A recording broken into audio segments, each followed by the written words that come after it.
महाराज की जय। गुरुमध्ये स्थितं विश्वं विश्वमध्ये स्थितो गुरुः गुरुर्विश्वं न चान्योऽस्ति तस्मै श्री गुरवे नमः तस्मै श्री गुरवे नमः।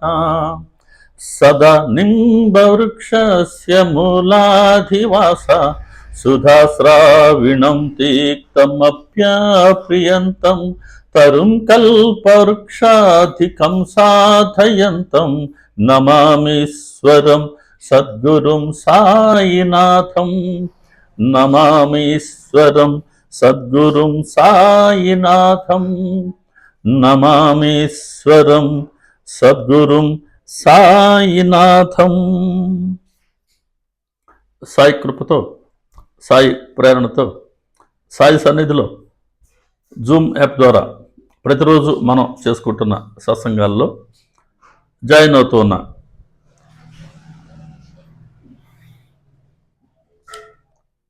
సహచర సభ్యులైన మీ ప్రతి ఒక్కరికిను, అలాగే ఈ సాయంత్రం మన అందరికీ తమ సన్నిధిని ప్రసాదించి తమ స్మరణ చేసుకునే భాగ్యాన్ని ప్రసాదించిన సమర్థ సద్గురు సాయినాథుని దివ్య పాదపద్మాలకి నమస్కారం చెల్లిస్తున్నాను। మనం మరి గురు చరిత్రలో సిద్ధయోగికి నామధారకుడికి మధ్యలో జరుగుతున్న సంవాదాన్ని మనం దర్శించుకుంటూ ఉన్నాం। ఇట మనం 4 అధ్యాయాలు పూర్తి చేసుకున్నాం। ఆ 4వ అధ్యాయం చివరిలో సిద్ధయోగి చెప్పాడు నామధారకుడికి, భగవంతుడు ఇదివరకే అంటే ఇప్పటి వరకు కలియుగంలో 2 పర్యాయాలు అవతరించారు అని।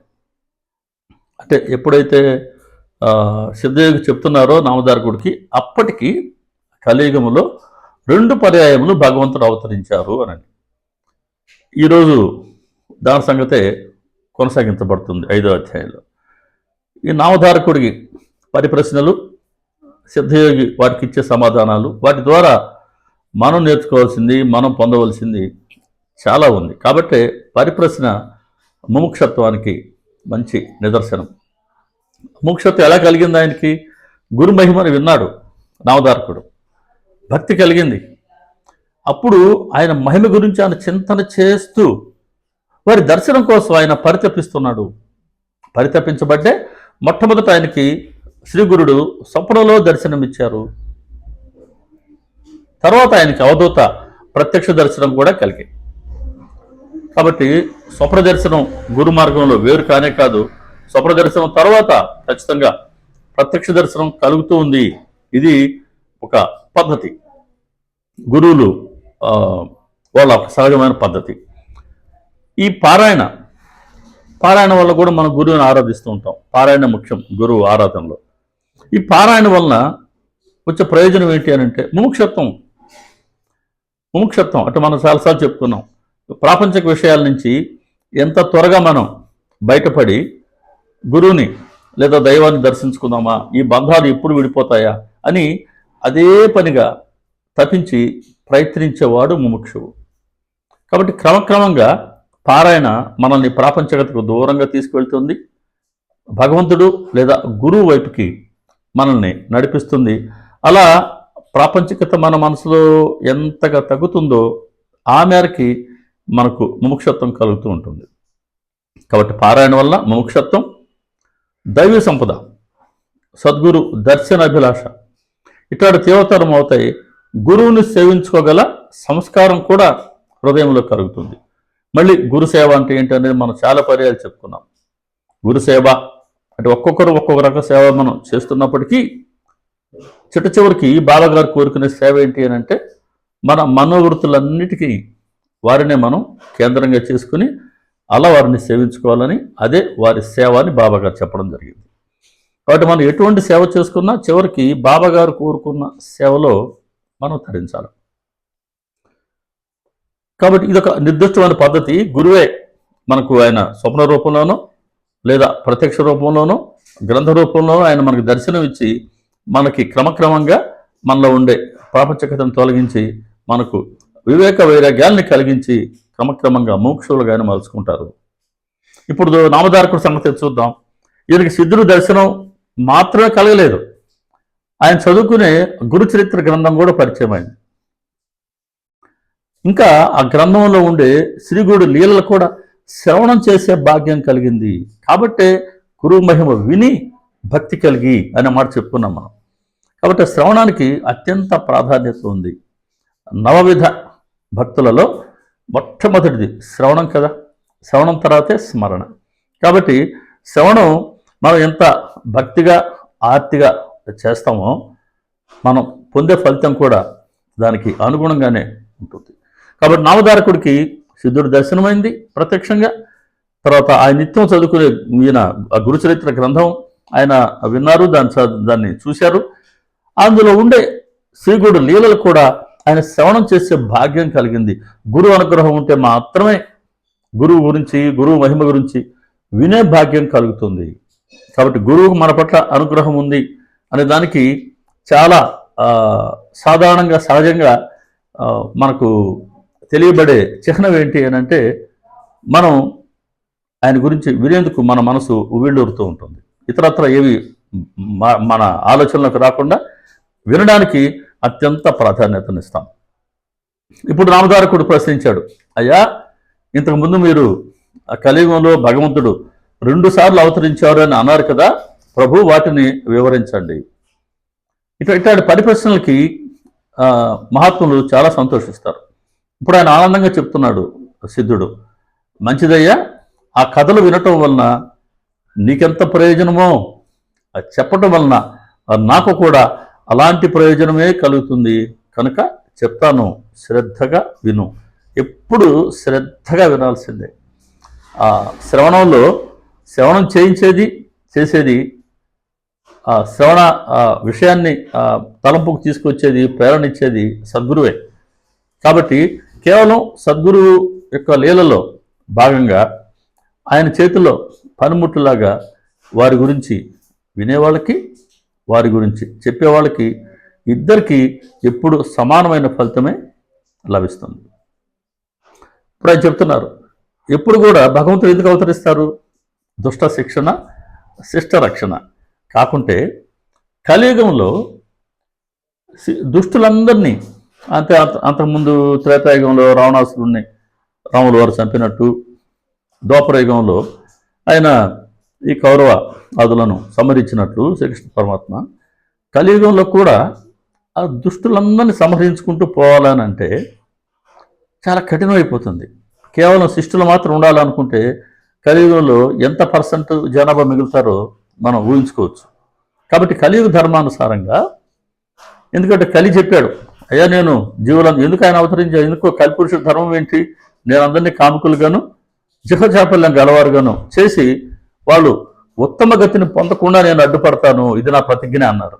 కాబట్టి ఆ కలిపురుషుడి ప్రభావంలో ఉన్నటువంటి యుగం కాబట్టి భగవంతుడు కూడా కాలానుగుణంగా దుష్ట శిక్షణ కాకుండా మనుషులలో ఉండే దుష్టత్వ శిక్షణకు ఆయన ప్రాధాన్యతనిచ్చి మనలో ఉండే దుష్టత్వాన్ని తొలగించడానికి అదిగో సద్గురువులుగా అవతరిస్తారు. అలా పిఠాపురం అనే అగ్రహారంలో మొట్టమొదట దత్తాత్రేయులు మొదటి అవతారంగా అవతరించారు.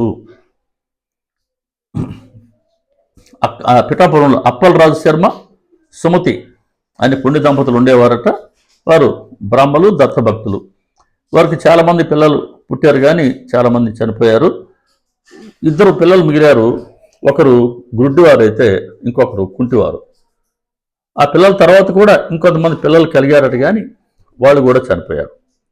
దత్తభక్తులు కాబట్టి నిత్యము భిక్ష కోసం ఎవరైతే వస్తారో వాళ్ళని సాక్షాత్తు దత్తరూపులకు భావించి వాళ్ళకి భిక్షను సమర్పించేవారు. ఆ నియమాన్ని వాళ్ళు పాటిస్తున్నారు ఆ దంపతులు. ఒక అమావాస్య వాళ్ళ ఇంట్లో శ్రాద్ధకర్మ చేయాలనుకున్నారు. 10 మంది బ్రాహ్మణుల్ని పిలిచారు. ఇంకా ఆ బ్రాహ్మణులకి భోజనాలు వడ్డించాలి. శ్రాద్ధకర్మకు వచ్చిన భక్తులు ఆ బ్రాహ్మణులు భోజనం చేయిందే ఇంకెవరు భోజనం చేయకూడదు అన్నది శాస్త్రం చెబుతుంది. దాన్ని వాళ్ళు పాటించేవాళ్ళు. అటువంటి నేపథ్యంలో ఇంకా బ్రాహ్మణులకి భోజనం వడ్డించక ముందే వాళ్ళ ఇంటికి దండ కమండలాలు ధరించినటువంటి ఒక సన్యాసి వచ్చి భిక్ష కోరాడు. గురు పరీక్షలు ఇలాగే ఉంటాయి. గురువు పట్ల వాళ్ళకు ఉండే భక్తిని, శ్రద్ధని ఎప్పుడు పరీక్షిస్తూనే ఉంటాడు. అంటే శిష్యులకి లేదా భక్తులకి, మనలాంటి వాళ్ళకి వారి పట్ల ఎంత భక్తి శ్రద్ధలు ఉన్నాయి అని ఎప్పటికప్పుడు ఆయన పరీక్ష పెడుతూనే ఉంటారు.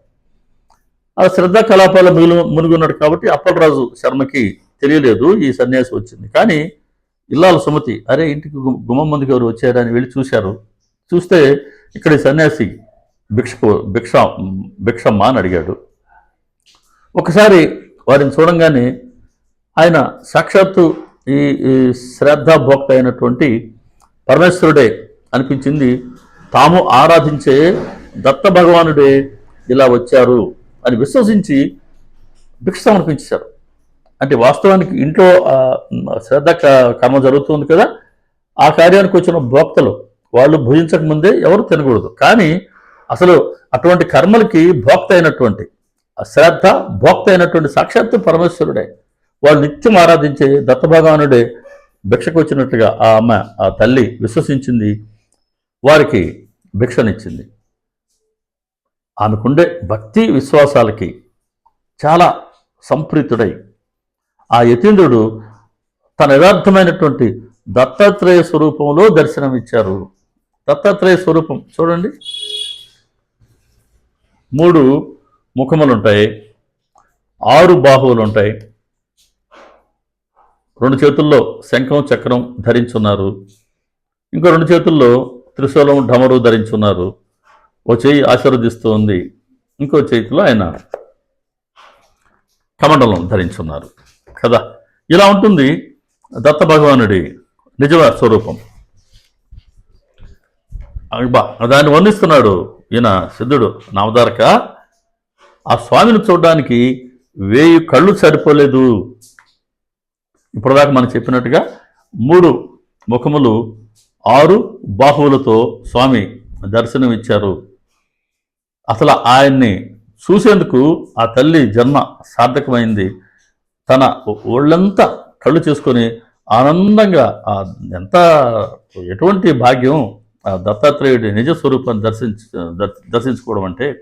కాబట్టి ఆ తల్లి అటువంటి ఆనందాన్ని పొందింది.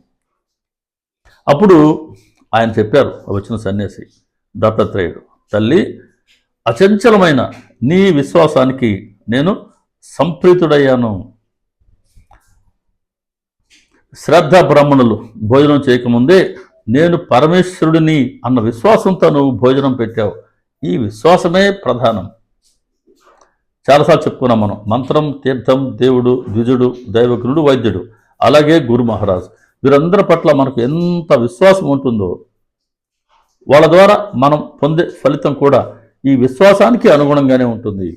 కాబట్టి గురువు పట్ల మన ప్రధాన అర్హత విశ్వాసం, విశ్వాసం, విశ్వాసం అంతే. కాబట్టి ఈ తల్లి చూపించిన విశ్వాసానికి ఆయన సంప్రీతుడనయ్యాను అని చెప్పారు. నీ అభిష్టం ఏంటో చెప్పమ్మా, నేను తప్పక నెరవేరుస్తాను. ఇంకా తల్లి చెప్పారు కృతజ్ఞతతో, పరమాత్మ యోగులను కూడా ముగ్ధులను చేసే దర్శనాన్ని ఇచ్చారయ్యా మీరు, పైగా నా చేతి అన్నం స్వీకరించారు, ఇంతకన్నా నాకు ఏం కావాలి? కాబట్టి నువ్వే మా భక్తుల కోరికలు ఇచ్చే కల్పవృక్షానివి. అయినా మీరు నన్ను తల్లి అని సంబోధించారు కదా, ఇక నేను ప్రత్యేకంగా ఏం కోరుకోవాలా?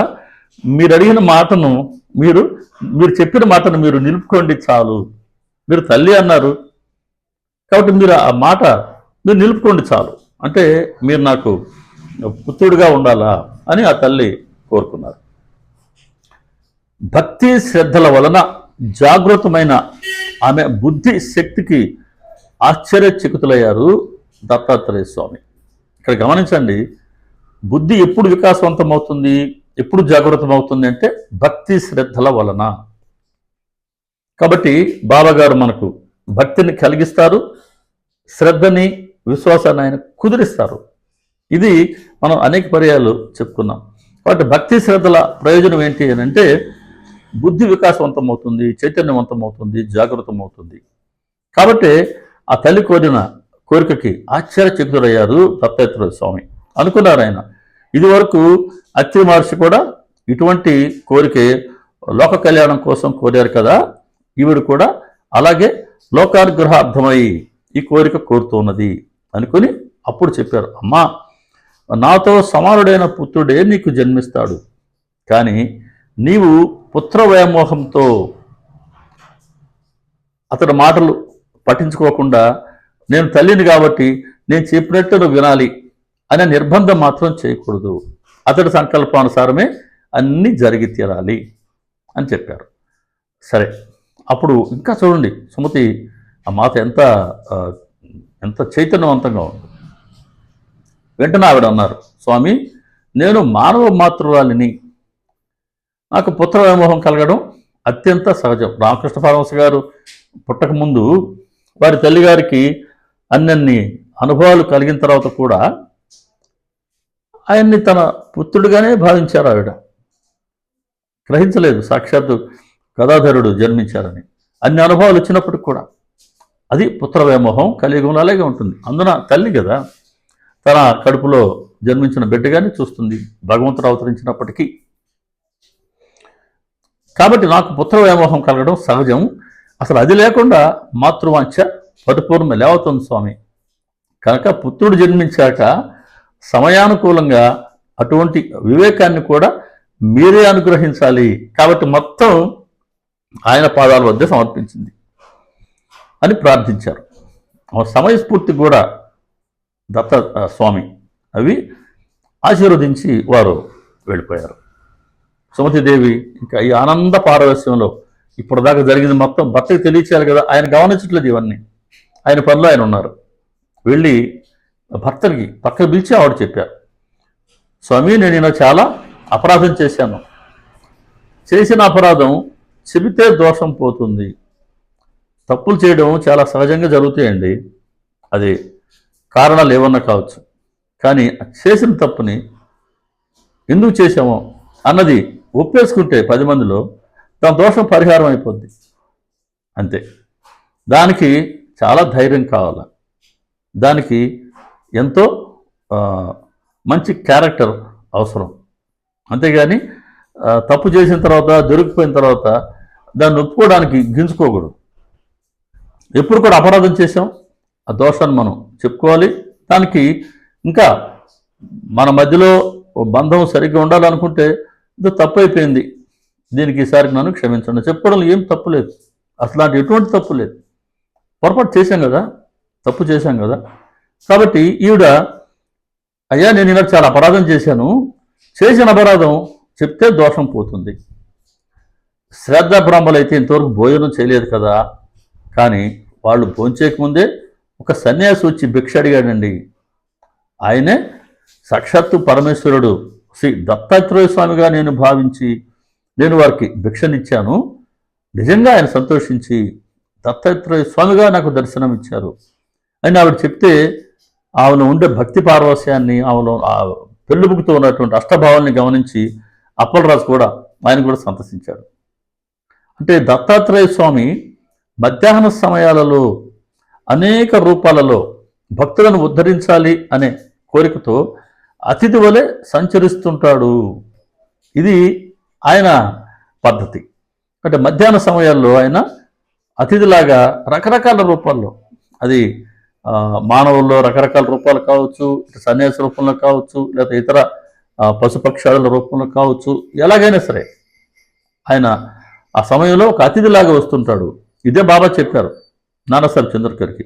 మధ్యాహ్నం భోజనం సమయం అప్పుడు ఏ ప్రాణి నీ వద్దకు వచ్చినా ఆ ప్రాణిని నీ అతిథిగానే భావించు, అంతేకాని ఆ వచ్చిన ప్రాణి నీ కులంవాడై ఉండాలని లేదా నీ శాఖకు చెందినవాడై ఉండాలని నువ్వు అనుకోకు.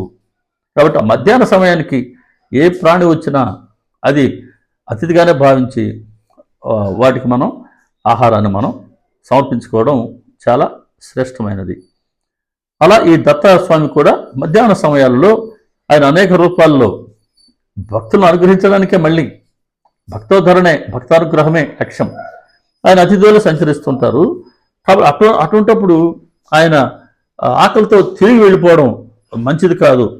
కాబట్టి నువ్వు చేసిన పని ఎంతో మంచిది అప్పుడు ఆవిడ చెప్పారు, లేదండి ఇట్లా నేను వరం అడిగాను, స్వామి అలా వరం ఇచ్చారు, వారికి సమానమైన పుత్రుడే మనకు జన్మిస్తారు అని చెప్పారు.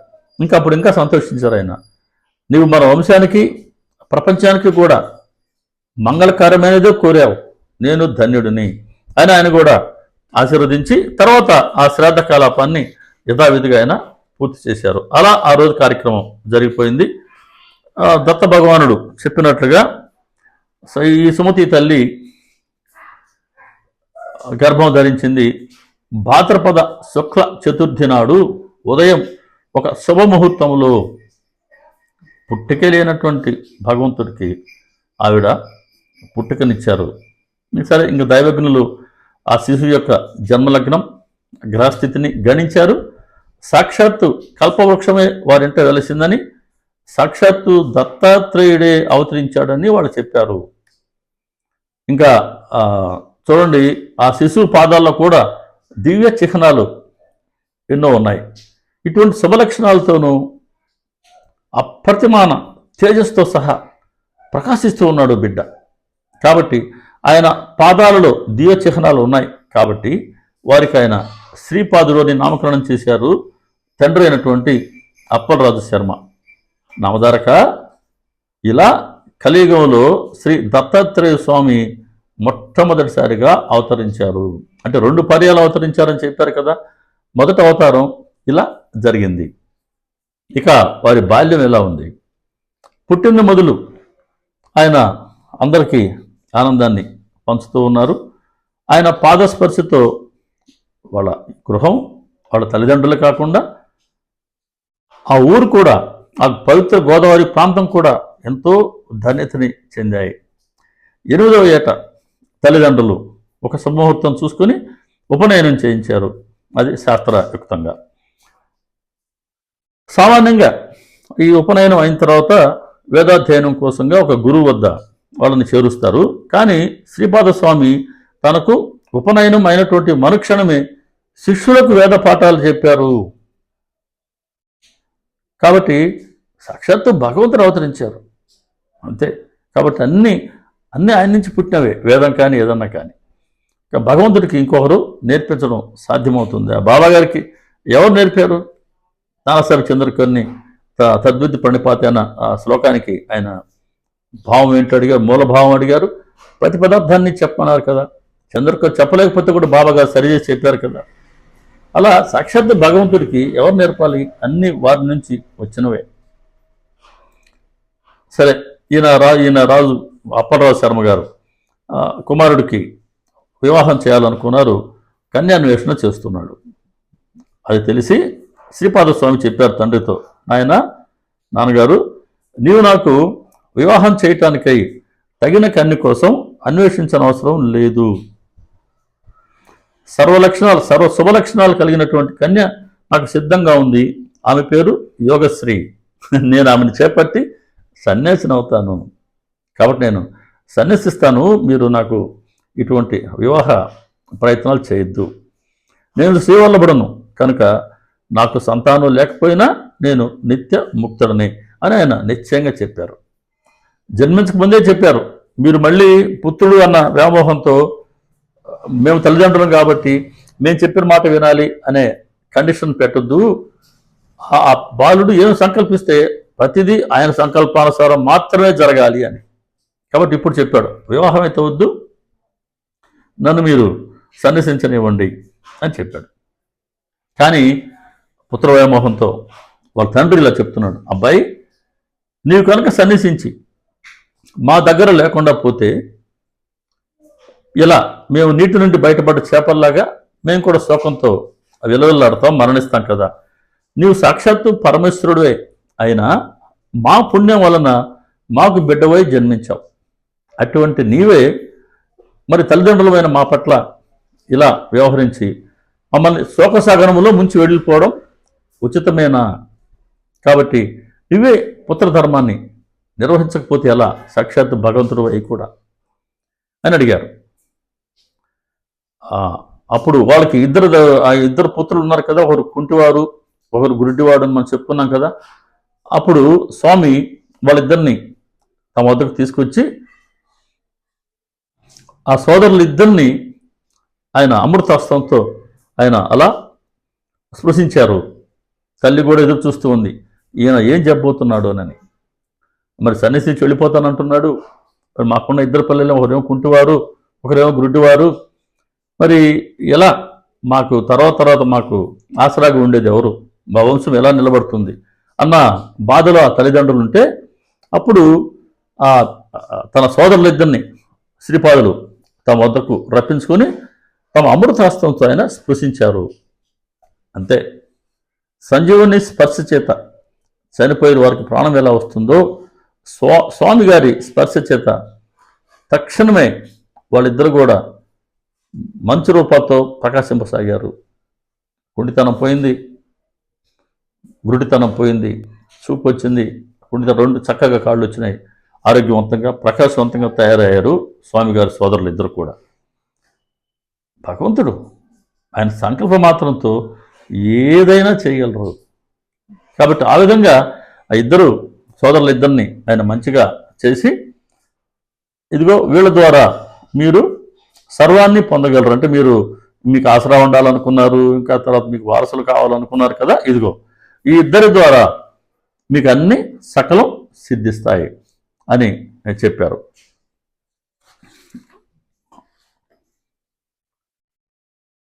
అప్పుడు ప్రభు, మమ్మల్ని క్షమించండి, మీ మాయ వల్ల మేము మిమ్మల్ని మా పుత్రులుగానే భావించాం, బ్రహ్మాండాలన్నీ మీలో ఇమిడి ఉన్నాయి, నా భ్రాంతి మీరు తొలగించండి అని మళ్ళీ ఆ తల్లిదండ్రులు కోరుకున్నప్పుడు ఆయన మళ్ళీ తన మనోహర రూపాన్ని వాళ్ళకి దర్శింప చేశారు.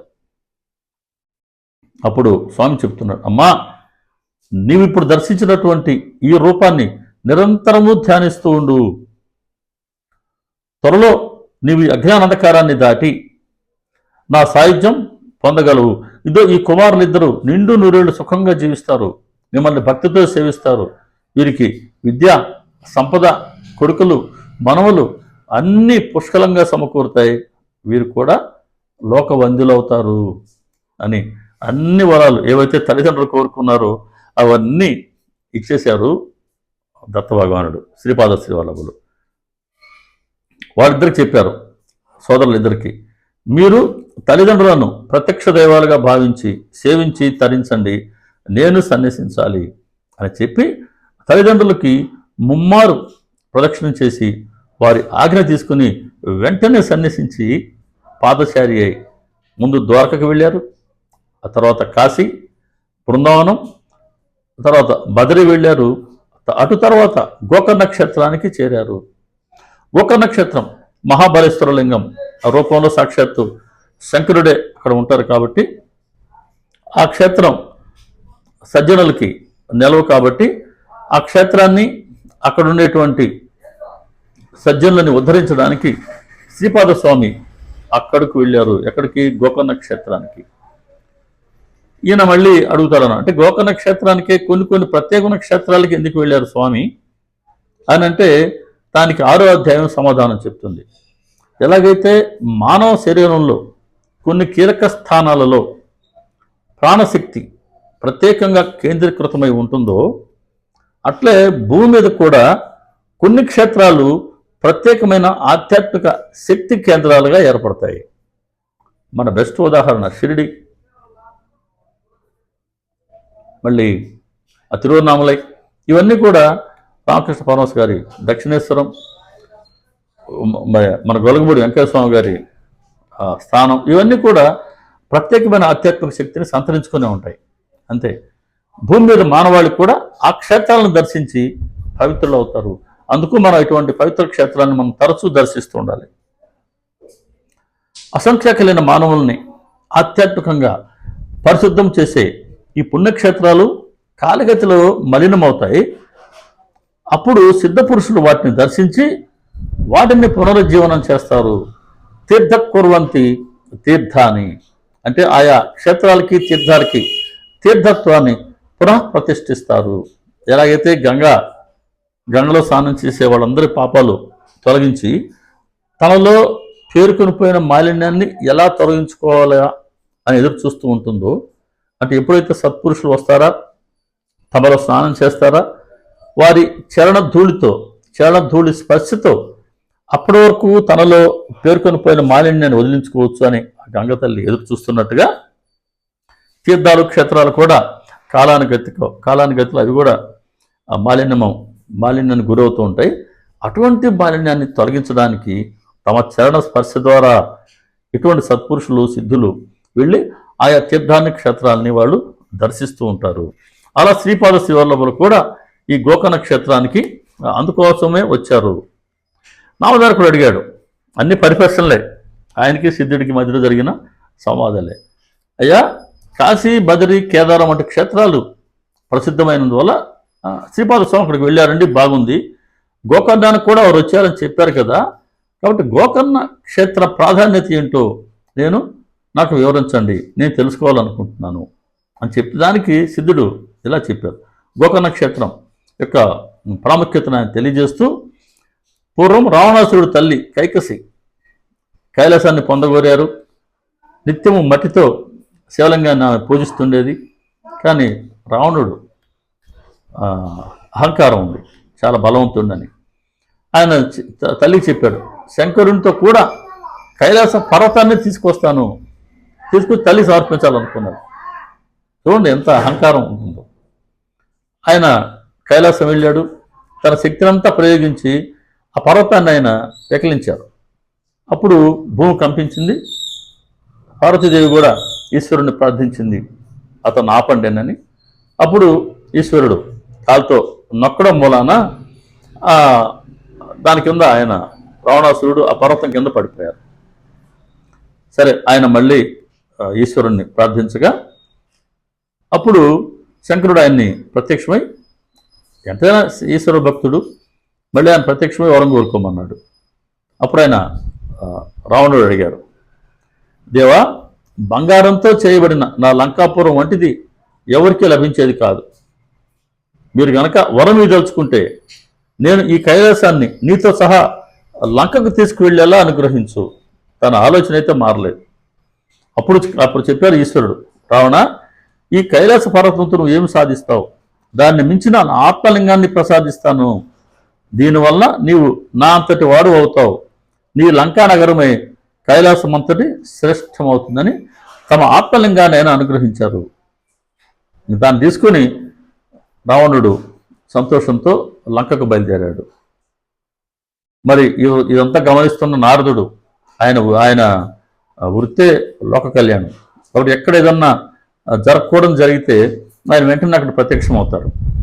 ఆయన వెళ్ళి బ్రహ్మకి విష్ణువుకి ఈ సంగతి అంతా చెప్పారు.